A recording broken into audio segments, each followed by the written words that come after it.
સંત શ્રી શ્યામબાપુના આશીર્વચનમાંથી વિષય હું, આત્મા અને ઉત્પત્તિ, ભાગ 106, વિભાગ બીજો, આત્મા, પ્રકરણ યાત્રા પરમાત્મ તત્વથી સૃષ્ટિ સુધી.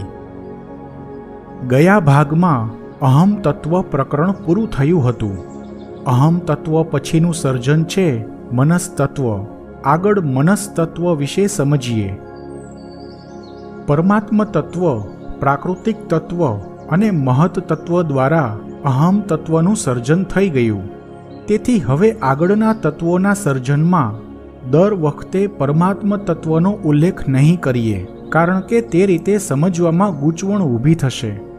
પરંતુ એ માની જ લેવાનું કે દરેક તત્વોમાં પરમાત્મ તત્વ રહેલું હોય છે જ.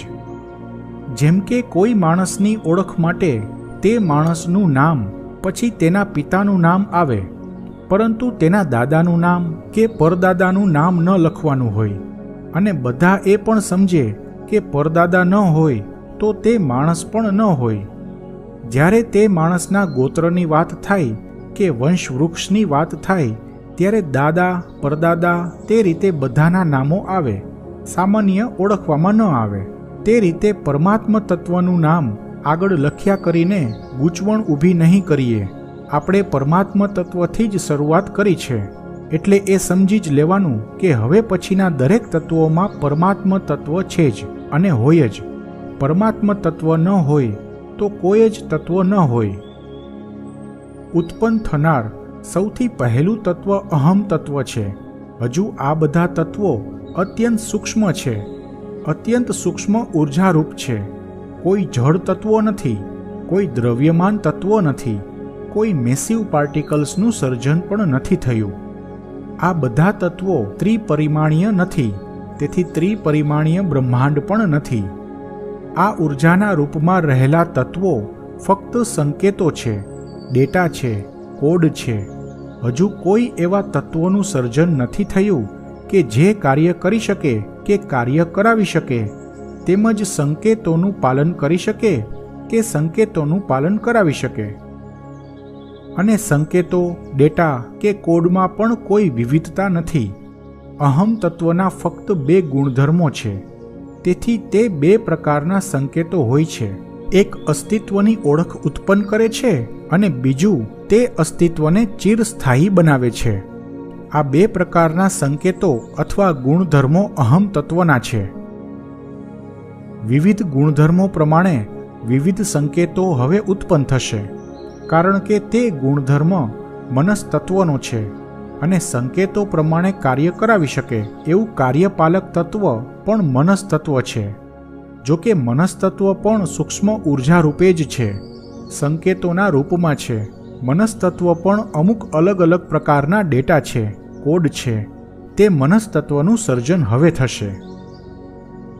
અહમ તત્વના સર્જનની સાથે સર્જનની કે ઉત્પત્તિની શ્રૃંખલા શરૂ થઈ ગઈ. ચેઇન રિએક્શન ચાલુ થઈ ગયું અને તે બધું ક્ષણભરમાં બની ગયું.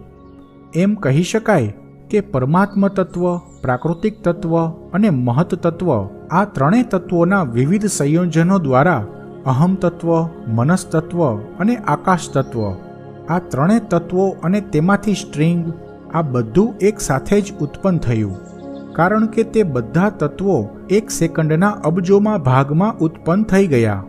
પરંતુ પ્રક્રિયા પ્રમાણે પહેલા અહમ તત્વ, પછી મનસ તત્વ અને ત્યારબાદ આકાશ તત્વ ઉત્પન્ન થયા. પરંતુ તે બધી પ્રક્રિયા તક્ષણ બની ગઈ. સેકન્ડ એટલે સમય. સમયની વાત આવે એટલે કાલ તત્વ જ હોય. તેથી કાલ તત્વની પ્રક્રિયા પ્રમાણે અહમ તત્વ પછી મનસ તત્વ આવે અને ત્યારબાદ આકાશ તત્વ આવે છે. કારણ કે અહમ તત્વ અને મહત તત્વ દ્વારા મનસ તત્વનું સર્જન થયું છે, પછી આકાશ તત્વનું સર્જન થયું છે. પરંતુ આ બધા તત્વોનું સર્જન સેકન્ડના અબજોમાં ભાગમાં થઈ ગયું, ક્ષણભરમાં થઈ ગયું. હવે પહેલા મનસ તત્વના સર્જનની પ્રક્રિયા સમજી લઈએ, ત્યારબાદ મનસ તત્વ વિશે વિશેષ જાણકારી મેળવશું. પ્રાકૃતિક તત્વની ઉર્જા સાથે મહત તત્વ ભળ્યું અને તેનાથી એક અલગ અસ્તિત્વ ઉત્પન્ન થયું. તે અહમ તત્વ થયું. અહમ તત્વમાં પ્રાકૃતિક તત્વની જ ઉર્જા છે, પરંતુ તે ઉર્જા મહત તત્વના જ્ઞાન દ્વારા સુસંગઠિત થયેલી ઉર્જા છે. આ ઉર્જામાં કોઈ વિવિધતા નથી. અહમ તત્વની ઉર્જા બધી સરખી જ ઉર્જા છે, ફક્ત પ્રાકૃતિક તત્વની ઉર્જા કરતાં ભિન્ન છે, અલગ છે. મહત તત્વના જ્ઞાન દ્વારા સમૃદ્ધ થયેલી ઉર્જા તે અહમ તત્વ છે.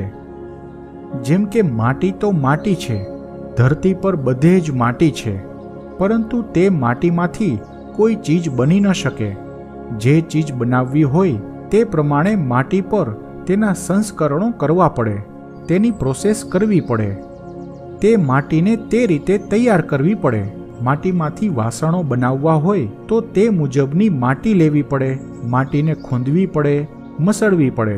મસળીને તૈયાર થયેલી માટીમાંથી પાણી ભરવાનો ઘડો બનાવવો છે કે રોટલા શેકવાની તાવડી બનાવવી છે, તે પ્રમાણે માટીને અલગ અલગ પ્રક્રિયા કરીને તૈયાર કરવી પડે.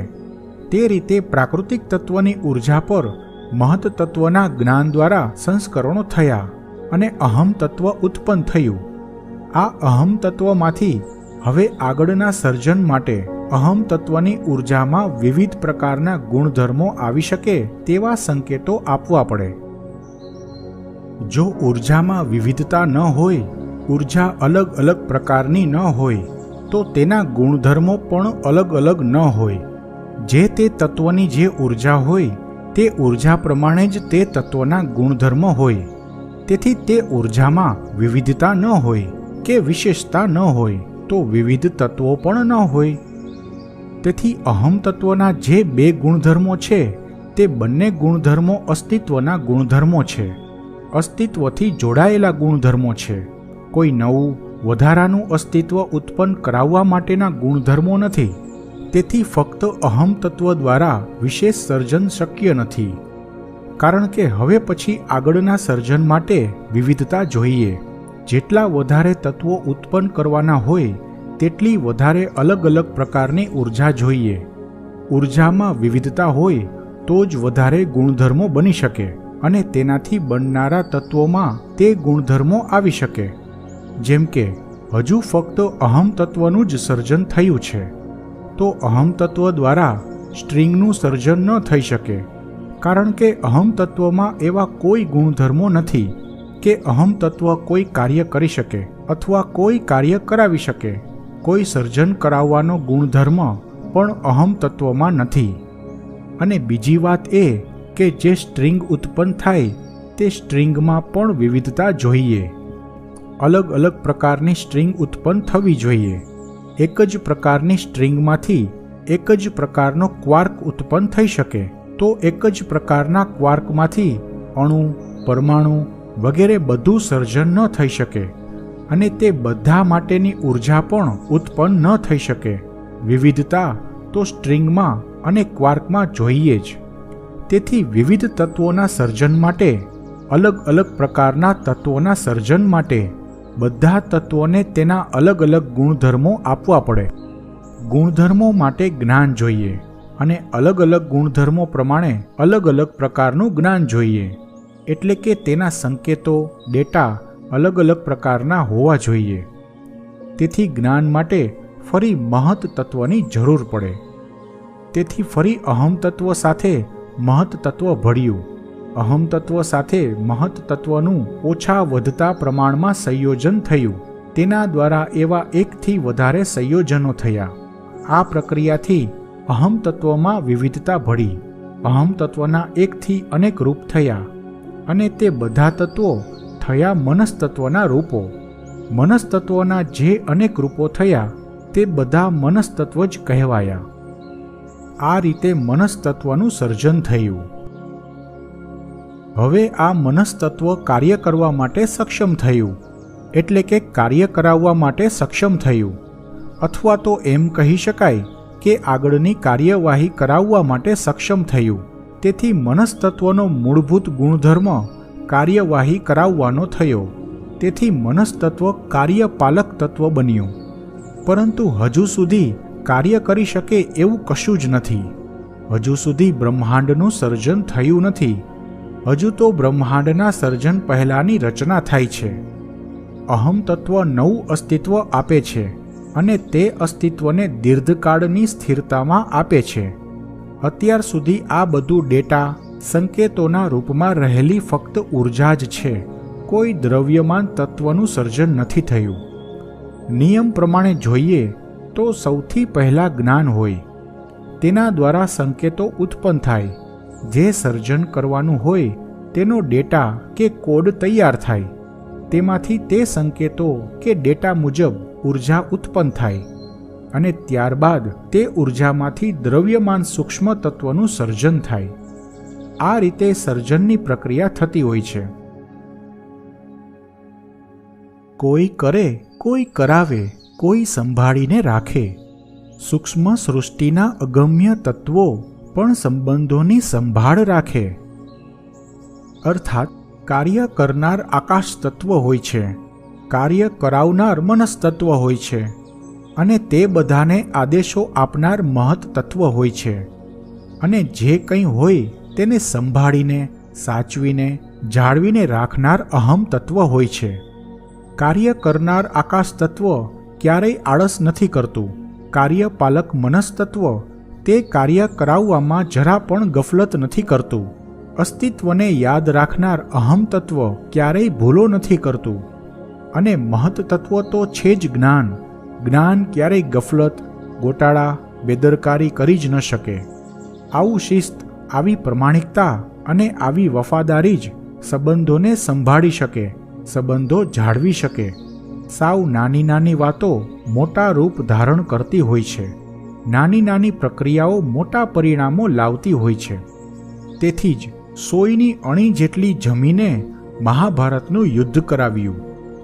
શ્રી રામના નાના ભાઈ લક્ષ્મણની ખેંચેલી રેખા પણ ઓળંગી ન શક્યો તે રાવણને શ્રી રામ સાથે યુદ્ધ કરવાની કમત સૂજી.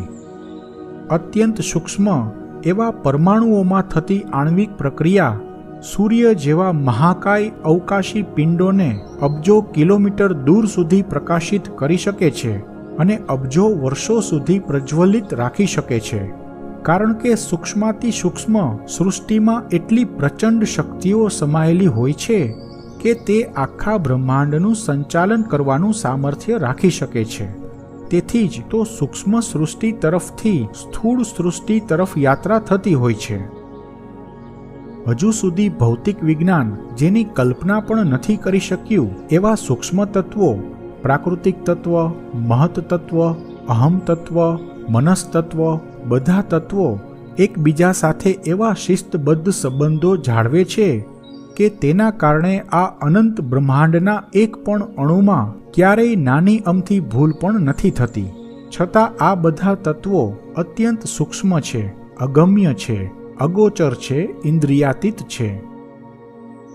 આત્મા વિભાગના આવતા અંકમાં પણ યાત્રા પરમાત્મા તત્વથી સૃષ્ટિ સુધી ચાલુ રહેશે.